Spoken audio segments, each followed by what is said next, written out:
Praise lord. ఎలా ఉన్నారండి? బాగున్నారా? ఏదైనా దేవుని వాగ్దానం చూసుకుందామా? రండి, చిన్న వచనం పాడుకుందామండి. నీ పాద సేవ నీ చేయనా, నా ప్రాణమర్పించనా, నా సేద తీర్చిన నీ కోసమే ఘనమైన ప్రతిపాదన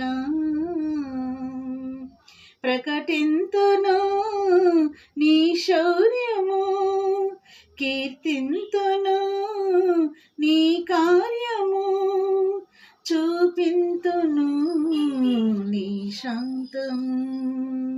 తేజోమయ నా యేసయ్యా, ఏదో ఆశ నాలో నీతోనే జీవించని. ఇది నా దేవుని వాగ్దానం చూసుకుందాం అండి. ద్వితీయోపదేశకాండము 15వ అధ్యాయము 6వ వచనం చూసుకుందామండి. ఏలననగా నీ దేవుడైన యెహోవా నీతో చెప్పి ఉన్నట్లు నిన్ను ఆశీర్వదించును కనుక. ఇది నా వాగ్దానం అండి. ఏమన్నాడు? ఆయన చెప్పి ఆశీర్వదిస్తానని చెప్తున్నాడండి. మరలా చూద్దాం ఆ వాక్యము.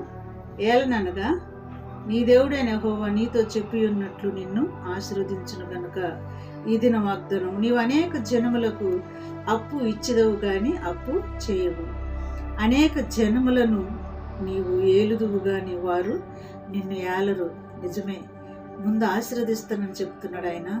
తర్వాత అప్పు ఇచ్చేవారుగా మనల్ని చేస్తానంటున్నాడు, అప్పు చేసేవారుగా చేయరంట. మూడోది ఏంటంటే అనేక జనముల మీద కూడా మనకి అధికారం ఇస్తారంట, వాళ్ళని వేలటానికి. కానీ మనల్ని ఎవరు ఏలరు. దేవుడిచ్చిన అధికారాన్ని బట్టి మరి ఆయన మనల్ని ఆశీర్వదిస్తానని చెప్తున్నాడు. ఇటు వాగ్దానాన్ని బట్టి మనం ఏం చేద్దాం? ప్రార్థన చేద్దామా?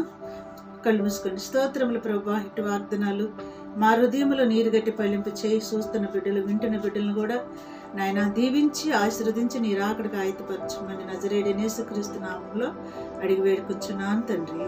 ఆమేన్. God bless you.